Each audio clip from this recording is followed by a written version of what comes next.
This is my attestation statement. All Aspen University students are required to abide by Aspen University's academic integrity policy as outlined in the university catalog. The academic integrity policy is built upon the concepts of honesty, truth, fairness, respect, and responsibility. By taking this exam, I agree to abide by both the academic integrity policy and the rules outlined on this exam. With this recording, I'm attesting that I have personally completed the comprehensive exam and that the information I submit is true and accurate to the best of my knowledge. This is my Texas ID driver's license, and it has a hard time focusing on it. But that is my picture, that is my signature.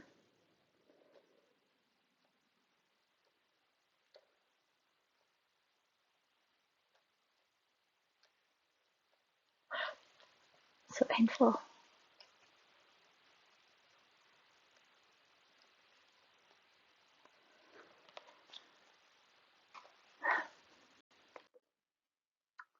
Doing an action research project related to retention strategies would give me insight into how my organization at the front line embraces change or resists innovation.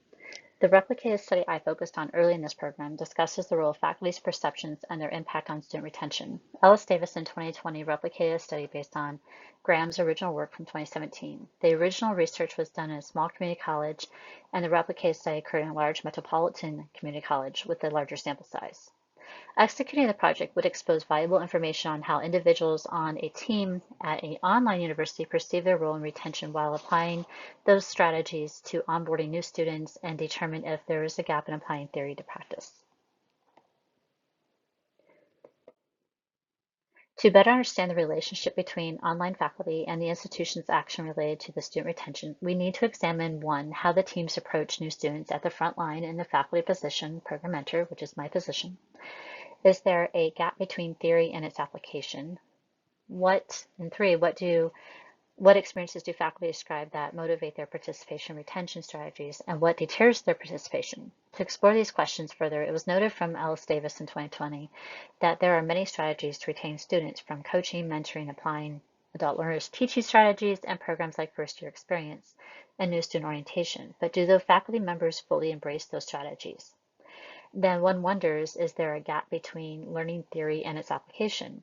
It was noted to be an issue in an AR project conducted by Conant in 2020. The teachers in that study believed that they were being inclusive in their teaching practice, then given a self-assessment of their ability to take theory and put it into practice.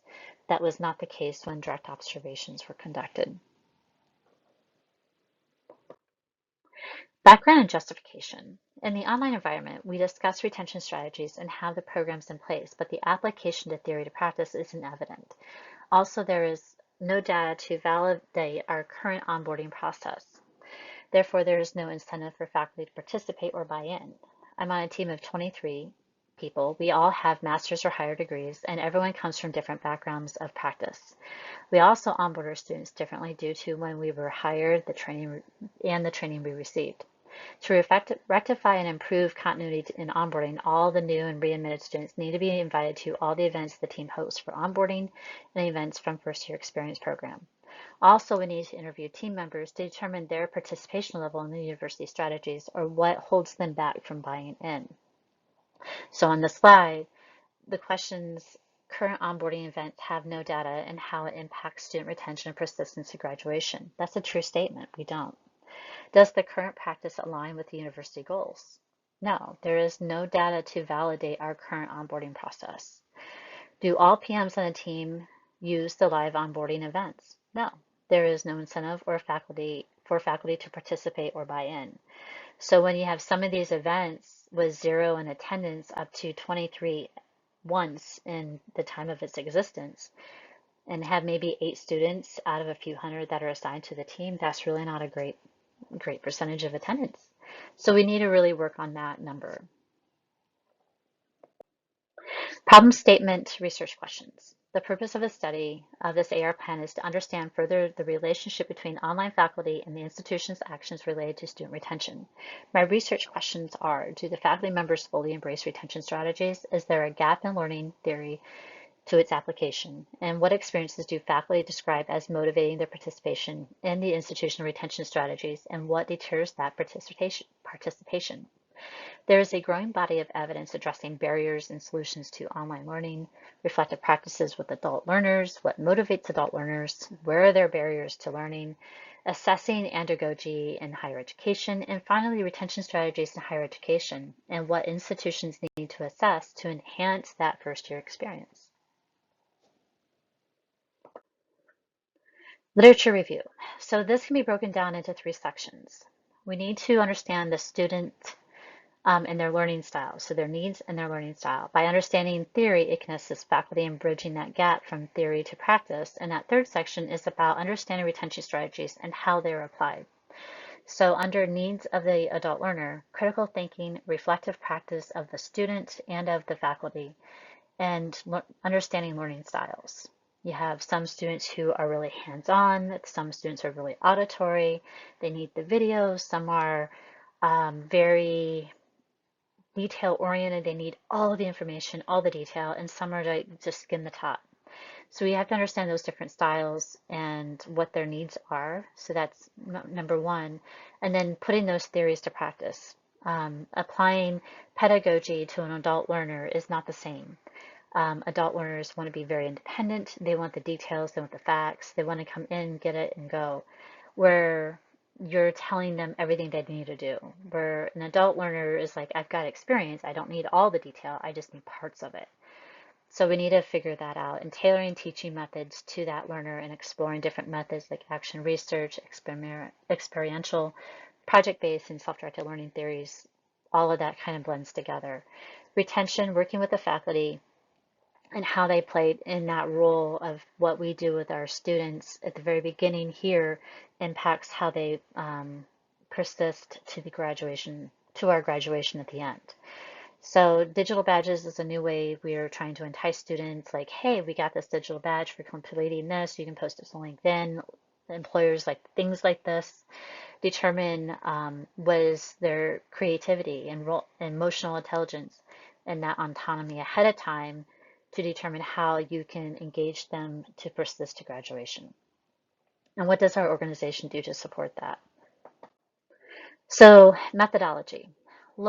This is an action research plan that aims to determine how faculty in the online environment impacts student retention, implementing a team-based onboarding invite to be sent out by email by our manager through the Cadence text platform and by Microsoft Outlook. Have the students join by doing the individual, instead of doing individual feedback or individual onboarding calls, because our caseload can reach up to 100 and 120 students. So depending on where you are in that experience level, from new to experienced mentor, your caseloads are different. But those introduction, degree plan, and registration calls can take anywhere from 30 to 45 minutes, and it can really impact the team's productivity and being available to their other students. This innovation of team-based onboarding could dramatically improve productivity due to opening up more availability on the PM's calendar for other students' needs, collaborations, and provide consistency on how we as a team onboard our students. The think part about this project determines if the team-based onboarding can impact the retention strategies and how faculty perceive their role in retaining students and their persistence to graduation. The plan is to reevaluate the onboarding process we currently have, which is the independent variable, collaborate as a team on what to be included in the online event, that's stage 3 of the phase 3, after running a pilot, and review the university's initiatives available to determine if what is being presented aligns with the university goals and methods. Then compose the invite as a team, make it available as a live document in the team's chat channel to share with our students. An invite will then contain the sign-up links to the events, the objectives, outcomes of the event. Dates and times must be in peak live event times, 7 p.m. Central, 8 p.m. Eastern, Sunday through Thursday, 2 weeks before the term starts. The invite can be sent out, preferably by our manager, like I said, through those 2 different platforms to the newly assigned students. We can have a SharePoint site on our team's channel where all the information is housed, and the methods and how the team will track the data and who was sent the invite, who attended, who didn't, and measure that student outcomes along with the team and mentor's KPI outcomes, which are the dependent variables. The ACT process as a project, I will set it up as a waterfall project. We can set up the LMS in our system, which is Salesforce, and then process the data of what we're doing through our metrics, which is through Power BI. and that can help improve the productivity and alleviate bottlenecks in the mentors' calendars. And this information will also provide insight in applying theory to practice and how we engage adult learners and motivate them to persist. In the article by Gibby in 2013, the author cites multiple researchers who all discuss that adult learner skills gaps when returning to school, such as not being equipped with necessary thinking skills, which allows them to feel confident integrating into a challenging program, or due to the student's previous schooling, their thinking skills are lacking and they can't adapt or transition to higher education, which leads to a higher dropout rate, poor study skills, and poor habits.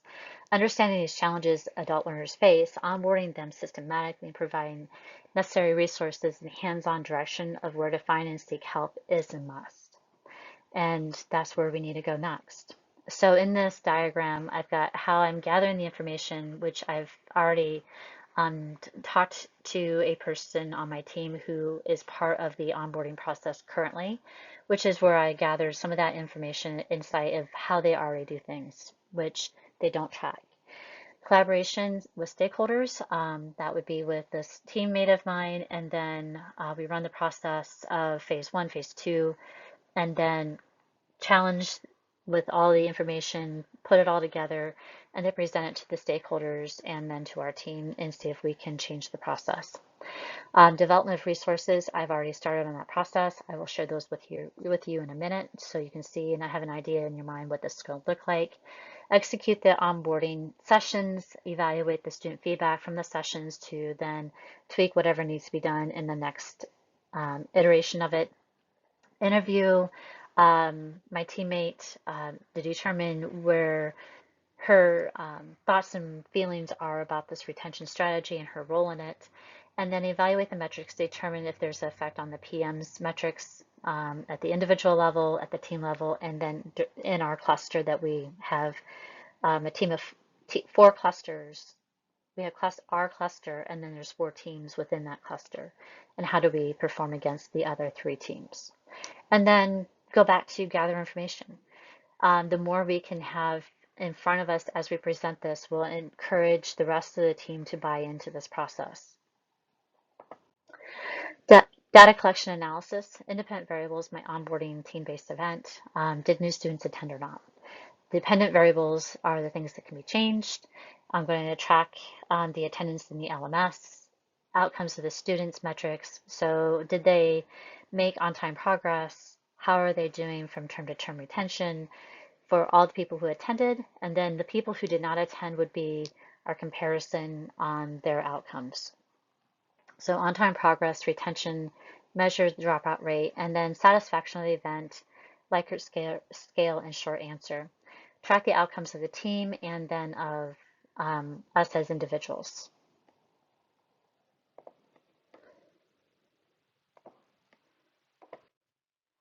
In Salesforce, the cohort tools allow us to create and manage tracking events. We can include the enrollment URL link in the invite we send through Microsoft Outlook and Cadence, the texting platform for them to enroll. This also will trigger a reminder email to be sent to them to their school email address, and we can use the auto attendance by preferred method of just turn it off, so that way I can ensure who was there versus folks who just click on it to explore where the links go. Once they have attended, we mark them off in the enrollment roster, select email students, email them the takeaway document for all those who attended, and then mark the attendance. For those who don't attend, they do get an email from us with information of upcoming live events and some resources to help them get started since they were not able to attend. On this slide here, we have the details of what the cohort looks like, how it's set up, and then the enrollment URL is here, the auto attendance, which on this particular cohort that I have, it is on, but this is a shared entity between other folks. Attendance URL, and these are where you go to get those URL links to share in the emails. And then on the right of the screen, you have the email students and mark the attendance and all that. So that is how this process looks and works in our LMS. Cadence texting platform, this is what the example of what that looks like. We have a team inbox, and then we can put the template up and put it in segments and campaigns and track the people who received it. Did they open it or not? Are they clicking on things? We can do that. And then this is, because it's a team inbox, all of us have access to this. This is an example of exporting student feedback from a live event session. At the end of the event, I post a link in the WebEx meeting chat and I ask students if they can provide feedback from the event to help us to improve. It's all optional. They can, or if they want to, they can. If they don't have to. The email from the goes into, or the form collects the information in Excel Online, which is where the form is living, because I can actually insert a form into Excel Online only, not on desktop. So that's where this is created. And then that form then can give me pie charts and keywords that it all pulls together from those short answer questions. Like the information is the most helpful thing that we get a lot of. Resources, they liked it, it was very helpful. And that gives you an idea what that student feedback will look like. Our metrics scorecards are done in Power BI, which is Microsoft Outlook. They can track an app. We can track our metrics and what the university sets them as. And I can run this on my own caseload and then have one of my teammates in phase 2 run it on hers. And then we can track our outcomes through our summaries that we get from the university. I can determine this once our manager approves it. And then after 6 months, if any of the metrics from month to month have improved, we stay on the same course. Or have they declined? If it improves, we can continue the event, including the rest of the team, and make modifications as necessary. That would be phase 3. At the student level, we can track attendance through the attendance record in the cohort tool, see if they made on-time progress by manually looking up their account, as I've mentioned, and compare against the ones who didn't attend. If the students who attended outperformed those who didn't, it would be a successful onboarding event with metrics to support it versus the current practice where they don't track any metrics. Retention questions adapted from the replicated Ellis Davis 2020 study aligned to the online university. I've already started adapting that there. According to the National Clearinghouse report from 2023, the retention rate stalled at 62.2%, which is the same percentage from 2015. The university where I'm at, the AR project being conducted, we are at a 51% for a 6-year college completion rate for a bachelor's degree. So we are below that average, so it'd be interesting to conduct this to see if we can have any impact on completion rate and persistence to graduation. That would be, I find, a highly successful outcome to this. But instead of doing 18 questions that are based on a community college in a live setting, these are the 10 questions I've extracted from the 18 and adapted from Ellis Davis to be part of the online university. In conclusion to this presentation, the purpose of this AR plan is to further understand the relationship between online faculty and the institution's actions related to the student retention. The questions were, do the faculty members fully embrace the retention strategies? Is there a gap in learning theory and to its application? What experiences do faculty describe as motivating their participation in institutional retention strategies, and what deters their participation? The AR questions can be answered through this process of tracking and measuring metrics and responses to the feedback from students and these interview questions from the faculty. We can provide real-time feedback using the cohort tools in Salesforce, Microsoft Power BI every month with our scorecard KPI summary, which will give us our student experience, MVSAT, University VSAT, on-time progress, retention, and our grad rate. Team metrics and surveys from the students who attend the event and responses from the interviews collected by consent. Also, as faculty gets into the routine of the event and the approach, it will give them insight of how they impact the team's overall performance, because we're not 23 individuals operating separately on a team. Because Nabato defined this back in 1998 as what a team is. It's a coordinated activities of 2 or more persons who are organized cooperatively to attain recognizable organizational goals. With that said, it is essential that when working in a team, all members participate. Part of a team or even a fraction of the team that is not in sync can impact those outcomes and goal attainment, which I find very important. Another point about retention outcomes is that it's a key metric in higher education, and while we had COVID-19 occurring, it impacted in-person schooling. So the online environment where I'm at, the completion rate being 51% for a bachelor's degree, I find to be kind of shocking and low considering it's a 62.2% and back to the times of 2015. And that was from College Factual in 2024. And the National Student Clearinghouse completion rate for 2017 cohort was 62.2. So one factor many institutions have not factored into their strategies successfully is looking at the student as a person, not just the environment from which they came, like underserved populations, but taking the holistic approach that allows for authentic communication, which factors in creativity, emotional intelligence, learner autonomy. As faculty, we need to determine what drives our students. Is it internal, external motivation? Understand that we need to bend to them, meet them where they are, and bring them up. It is our job to find their why. Once we know that, guiding them on this journey becomes more manageable, and it is no longer a surface relationship, but deeper because rapport and trust have been established. Application of adult learning theories and the brain-based teaching strategies, along with the understanding of how to motivate adult learners, is essential in any online platform. I appreciate your time. I will go ahead and go through the rest of the slides here, which are my references to my paper, which I will put the link in here into my paper for this. And this is the appendix, which is where the Ellis Davis research questions are located. I appreciate your time. Thank you so much.